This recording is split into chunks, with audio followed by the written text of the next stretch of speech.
The worst airport experience ever. We travel quite a bit, but this was our first time visiting the Bahamas. I won't say which island because I'm not comfortable calling out people any more specifically than I am here, but it was not the main island of Nassau.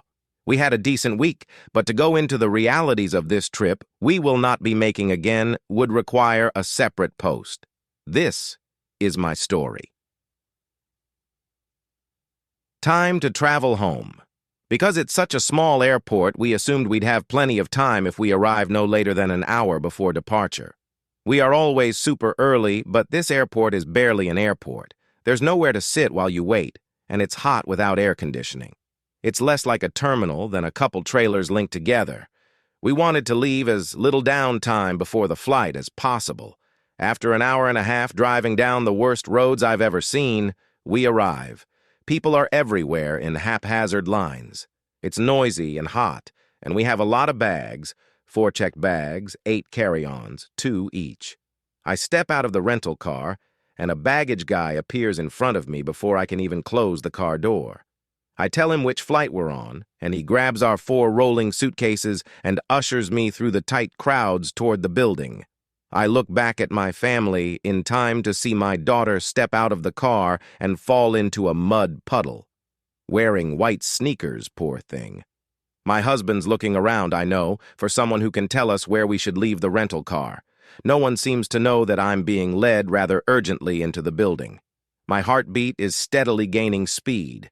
When we reach the counter, I turn around to see if my husband has joined me yet.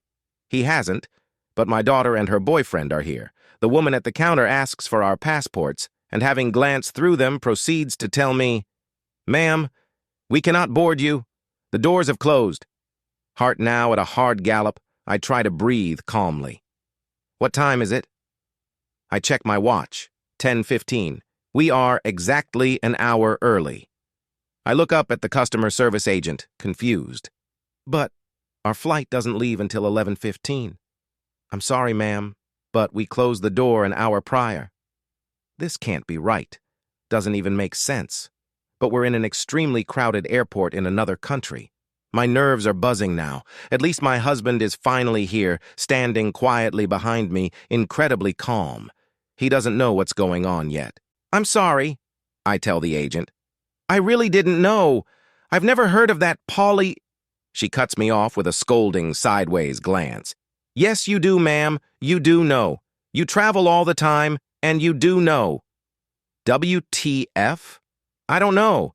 I've never heard of anything so ridiculous as closing the doors to an aircraft 60 minutes before departure. I know how hot it gets when the doors are closed, and the plane is not moving. Why is she being so condescending? What is going on? If we miss our flight, is there even another flight? Will I need to rebook our connecting flight? Will I even be able to do so? Are we going to have to find a hotel for the night here? Good Lord, we can't afford that, even if it's possible. This trip has already cost way more than it was worth.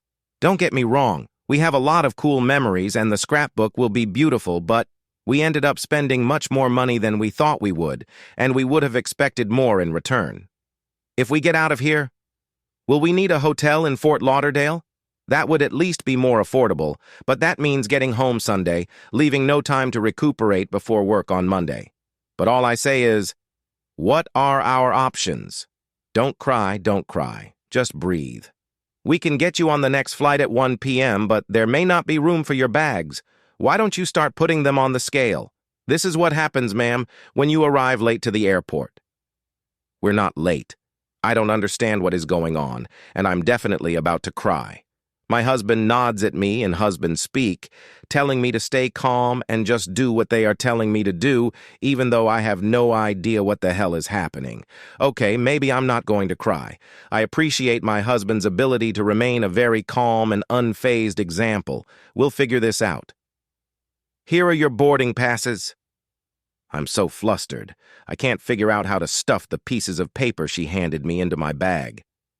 I need to give this agent my full attention because it's hard as hell to hear in here. I lift the first bag onto the scale, and it's overweight by a couple pounds. Mind you, we weighed the suitcases before we left, and they were spot on, just about 50 pounds each. As a side note, we weighed them in the same way before we left our house a week ago, and our scale proved spot on when we checked the bags. Husband grabs the bag from the scale, lifting it over my head to where he stands to find something to remove.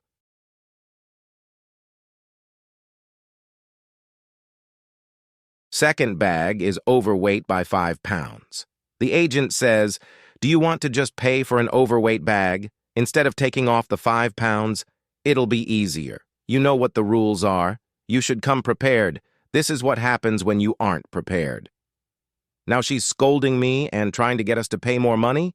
I still don't know if we're booked for the flight we're supposed to be on, or if she had to rebook us for the flight at 1 hours. I haven't had a chance to look at the boarding passes, and she's been too busy making a point out of me to tell me herself. No, I do not want to pay for an overweight bag. I'll take something out. Don't take it off the scale. Take it out with your bag on the scale. See, this is what happens, ma'am, when you arrive last minute. You've got to be kidding me. I want to argue or take the bag off the scale and see what happens, but I hear my husband's voice in my head telling me not to fight with authority, especially in another country. Just be polite, know your rights, and be polite. What are our rights here? So I don't respond. I don't even know what I'd say. I'm sweating, and my chest aches with the force of my heartbeat. I need to get out of here. At this point, I can't process anything except my focus on the task at hand. I need to get out of here before I have a breakdown in front of everybody in this hot, overcrowded room of sticky, sweaty, smelly people. Focus on the task at hand. I need to get 5 pounds out of the bag on the scale. There's no room to open a hard-shelled suitcase on the scale, so I unzip and open it as wide as I can without allowing anything to fall out and slip my hand in until I find something heavy enough to make a difference. My toiletry bag. Thankfully, we have room for it in a different bag. Having cleared our passports, the lady sends our daughter and her boyfriend to the back of the security line. Husband and I pay for the bags, then another guy takes us to a different line. I shout above the fray to get the kids' attention. Why did she send them to the wrong line? The kids hop in line behind us, and I can finally breathe. Take a minute to recalibrate.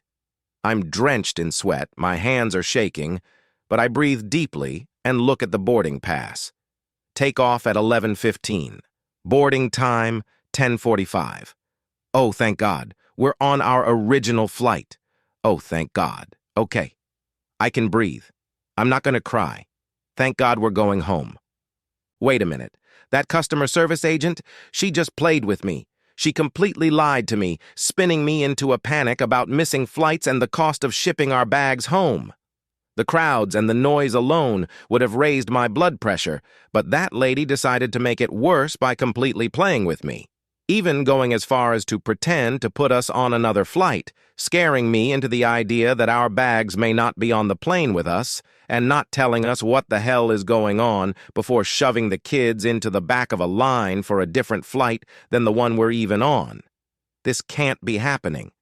I get that it's a tiny airport in a humid atmosphere without air conditioning or much airflow at all. I can imagine how stressful it is for the people working here, trying to move so many people to their flights on time, through customs and security, on time. But we were here an hour early. Boarding hadn't yet started. Because it's a small airport, there's no jumping on trains to get to the terminal at the far end of the airport.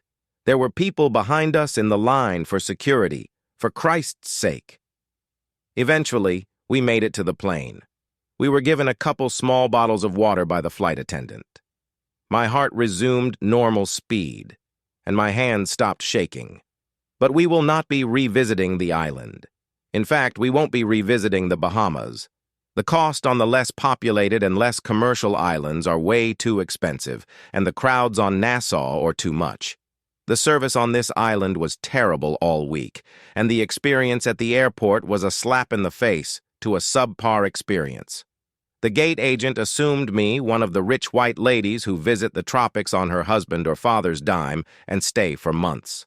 One of the rich white ladies who has no problem spending $275 on 4 meals and 4 alcoholic drinks every night, at dinner and $1,000 night for an unnecessarily spotty Wi-Fi and a loud, rickety king bed in the master bedroom, cooled with an air conditioner at full blast, and no way to turn it down. Wi-Fi at a nearby restaurant was super fast, so there's no excuse. The thing is, I understand why the agent, and probably many in the service industry, based on our experiences, hold some resentment toward white women as a whole. She probably deals with so many terrible entitled women.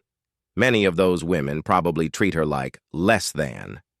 And it's likely that this woman doesn't live with much in the way of amenity, let alone luxury.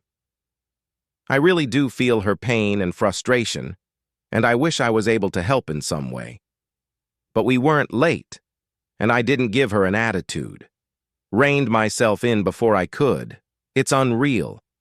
It's been a few days now since this all happened, and I still can't believe that it did.